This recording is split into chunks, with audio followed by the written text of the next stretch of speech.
ఈ నెల 27న చలో విజయవాడ కొనసాగుతుందని స్పష్టం చేసింది ఏపీ ప్రభుత్వ ఉద్యోగుల జేఏసీ. ఐఆర్ ఇవ్వడం తమ ప్రభుత్వ విధానం కాదని, షెడ్యూల్ ప్రకారం పీఆర్సీ ఇస్తామన్న ప్రభుత్వం చలో విజయవాడను విరమించుకోవాలని ఏపీ జేఏసీని కోరింది. జాయింట్ స్టాఫ్ కౌన్సిల్లో 10కి పైగా ఉద్యోగ సంఘాలతో కేబినెట్ సబ్ కమిటీ సంప్రదింపులు జరిపింది. వివిధ ప్రభుత్వ ఉద్యోగ సంఘాల డిమాండ్స్పై మంత్రివర్గ ఉపసంఘం సచివాలయంలో చర్చించింది. ఉద్యోగ సంఘాలు పలు డిమాండ్లను మంత్రి బొత్స సత్యనారాయణ, ప్రభుత్వ సలహాదారు సజ్జల రామకృష్ణారెడ్డి ముందు ఉంచారు. ఐఆర్ ఇచ్చే ఆలోచన తమ ప్రభుత్వానికి లేదని, షెడ్యూల్ ప్రకారం పీఆర్సీ ఇస్తామని స్పష్టం చేశారు. ఇటు ఉద్యోగుల బకాయిలను 2 విడతలుగా మార్చి చివరి వరకు, మరోసారి జూన్ నెలాఖరు వరకు విడుదల చేస్తామని తెలిపారు.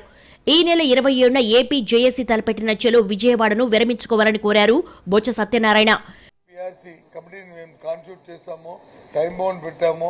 ఆ టైం బౌండ్ ప్రకారం ఆ కార్యక్రమాన్ని చేసి పూర్తి స్థాయిలో పీఆర్సీని ప్రకటించాలనేది ప్రభుత్వం తాలూకు విధానంగా కూడా వాళ్ళందరికీ చెప్పి వాళ్ళు ఒప్పించడం జరిగింది. వాళ్ళు నిర్మించుకుంటామని, నాకైతే వాళ్ళు నిర్మించుకుంటామని అక్కడ చెప్పారు.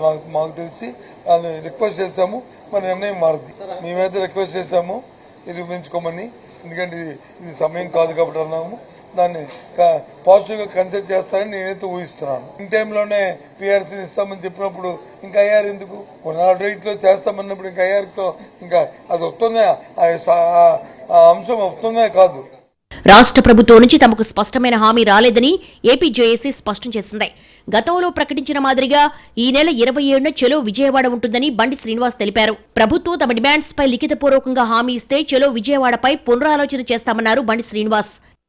పీఆర్సీ కమిషన్ వేసి 6 నెలలు అవుతున్నా ఈ రోజు కూడా ఆయనకి అకామిడేషన్ చూపించడం కానీ, స్టాఫ్ ఇవ్వటం కానీ జరగల.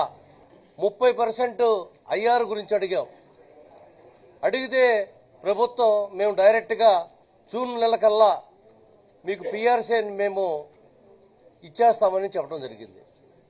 అలాగనే డిఏలకు సంబంధించి ఏ విధమైనటువంటి చెప్పల, అంటే గతంలో ఉన్నటువంటి పీఆర్సీ ఏరియాస్కి సంబంధించి దానికి ఒక క్లారిటీ కూడా ఇవ్వాల. ఈ యొక్క ఉద్యమాన్ని కంటిన్యూ చేయాలని, ఉద్యమాన్ని కొనసాగించాలని మేము నిర్ణయం తీసుకోవడం జరిగింది.